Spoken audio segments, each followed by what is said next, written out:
Hello বন্ধুরা, কেমন আছো? আশা করি সকলেই খুব ভালো আছো। তোমরা এই মুহূর্তে যে ভিডিওটা দেখতে পাচ্ছ, এটা কিন্তু আজকের ভিডিও নয়, এটা কিন্তু কালকের ভিডিও, মানে শ্রাবণ মাসের প্রথম সোমবারের ভিডিও। আসলে আমি কালকে প্ল্যান করেছিলাম আমার বান্ধবীর সঙ্গে একটা মন্দিরে যাব।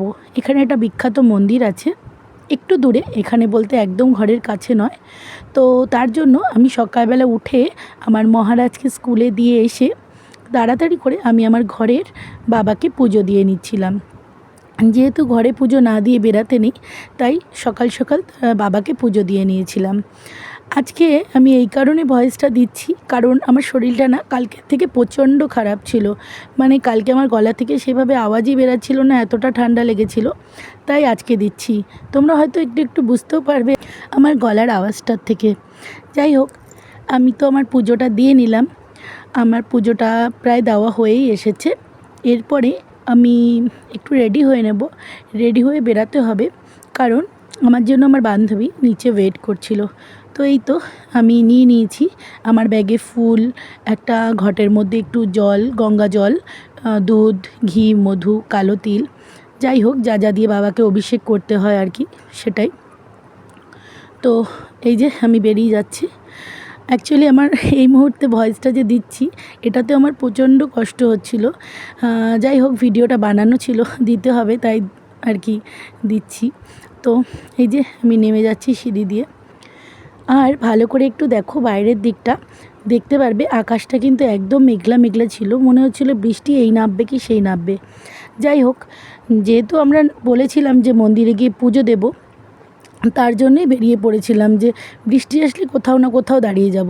এই যে আমার পক্ষীরাজ, আর এই যে আমার বান্ধবী চলে এসছে, ও অনেকক্ষণ ধরেই আমার জন্য ওয়েট করছিল। যাই হোক, ওই যে হাই বলছে সবাইকে। তো যাই হোক, আমিও আমার পক্ষীরাজকে নিয়ে এরপরে বেরিয়ে পড়েছিলাম। ও কিন্তু বারবার করে বলছিল তাড়াতাড়ি কর তাড়াতাড়ি কর, যেহেতু ক্যামেরাটা ধরেছিলাম তাই হেসে হেসে বলছিল। এই তো আমরা বেরিয়ে পড়লাম। এই যে মাঝখানে একটু দাঁড়িয়েছিলাম, কারণ আমার বান্ধবী একটু এটিএমে গিয়েছিল, ওর কিছু পয়সা তোলার ছিল, তার জন্য। আমি সেই মুহূর্তে যেখানে দাঁড়িয়ে ভিডিওটা বানাচ্ছিলাম সেটা হচ্ছে কদমতলা বিএসএফ ক্যাম্পের সামনে। আর ওই যে আমার বান্ধবী এটিএমের ভিতরে দেখতে পাচ্ছ, ও পয়সা তুলছিল।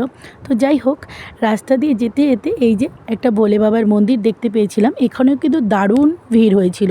আর দেখতে পাচ্ছ তোমরা সামনে দিয়ে নিচে কী সুন্দর নদী বয়ে চলেছে। আর এই যে মন্দিরটা, আর এটা কিন্তু একদম হাইওয়ের উপরে। যেহেতু মন্দিরটা আমি মাঝে মাঝেই দেখি, তাই আমি ভাবলাম আজকে মন্দিরটায় নিশ্চয়ই ভিড় হবে, তাই একটু দাঁড়ালাম তোমাদেরকে ভিডিও করে দেখাবো বলে।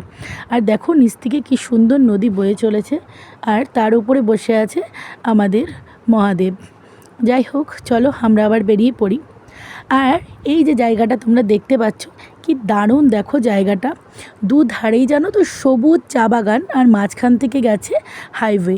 এই রাস্তাটা কিন্তু পুরো নেপালে যাচ্ছে। দেখো দুধারে কি সুন্দর চা বাগান, আর চা বাগান, মাঝখান থেকে রাস্তা চলে গেছে, আর দূরে ওই যে দেখা যাচ্ছে লোকগুলোকে, ওনারা কিন্তু তখন চা পাতা তুলছিল। কারণ রোদ্দুর উঠে গেলে আর চা পাতা তোলা যায় না, মানে এনারা চা পাতা তোলে না, তার জন্য একদম সকাল সকাল ওনারা চা পাতা তুলছিল। তো যাই হোক, চলো আমরা আবার যাত্রা শুরু করি। আর এই তো পৌঁছে গেলাম মন্দিরে। এই মন্দিরটার নাম কি জানো বন্ধুরা? এই মন্দিরটার নাম হচ্ছে জংলি বাবা মন্দির। এটা আমার বাড়ির থেকে অনেকখানি দূরে, আমি ঠিক এক্স্যাক্ট বলতে পারবো না যে কত কিলোমিটার, কিন্তু এটা অনেকখানি দূরে। আর এই যে চারপাশে জঙ্গলটা দেখতে পাচ্ছ, এটা কিন্তু ভালোই ভয়ঙ্কর। এখানে কিন্তু যখন তখন হাতি বেরিয়ে আসে। তোমরা ভিডিওটা দেখতে থাকো, দেখতে পারবে এই মন্দিরটাকে ঘিরে বড় বড় করে লোহার তার দিয়ে ব্যারিকেড করে রেখেছে, যাতে করে হাতি এসে কোনো রকমভাবে ভাঙচুর না করতে পারে।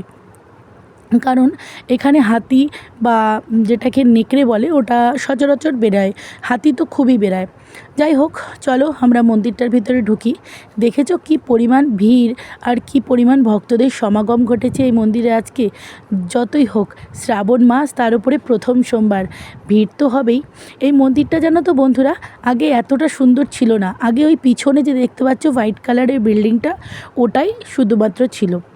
পরে এই মন্দিরটাকে সুন্দর করে বাড়িয়েছে, আর এই শেডগুলোও নতুন করেছে। যদিও আমি অনেক দিন পরে এলাম, যাই হোক, মন্দিরটাকে কিন্তু দারুণ সুন্দর লাগছিল। আর কি সুন্দর করে সাজিয়েছে দেখেছো। আমার এইভাবে যেতে যেতে ভিডিও করতে একটুখানি প্রথমে অকওয়ার্ড লাগছিল, তারপরে যখন দেখলাম আমার মতন অনেকেই এইভাবে ব্লগ বানাচ্ছে, তারপরে না নিজের মনে একটু সাহস এসেছিলো। আর আমার বান্ধবী কিন্তু আমাকে অনেক এনকারেজ করছিল যে ভিডিও বানানোর জন্য। তো যাই হোক, তোমরা এই মুহূর্তে যে ভিডিওটা দেখতে পাচ্ছ, এটা কিন্তু আমি মন্দির থেকে মানে মূল মন্দির থেকে বেরিয়ে আসার পরে বাইরের ছবিটা, কারণ ওখানে ক্যামেরা অন ছিল না।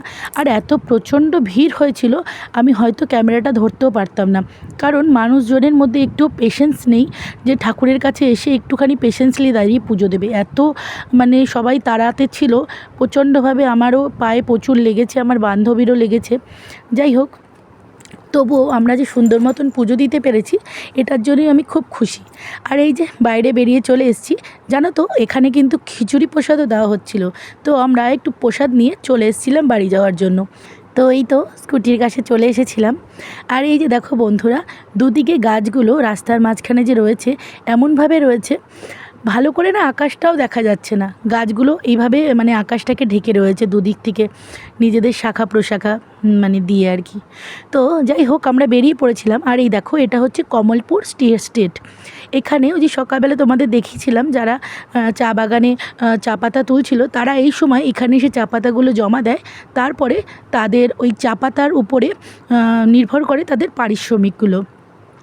তো তোমরা দেখতে পাচ্ছ এরা চা পাতা জমা দিচ্ছে। আমার দারুণ লাগলো দেখে, তার জন্য আমি একটু ভিডিওটা টুক করে বানিয়ে নিলাম। তো আজকের আমার ভিডিওটা এইটুকুনি ছিল। যদি আমার ভিডিও ভালো লাগে, সবাই লাইক শেয়ার করো। টাটা।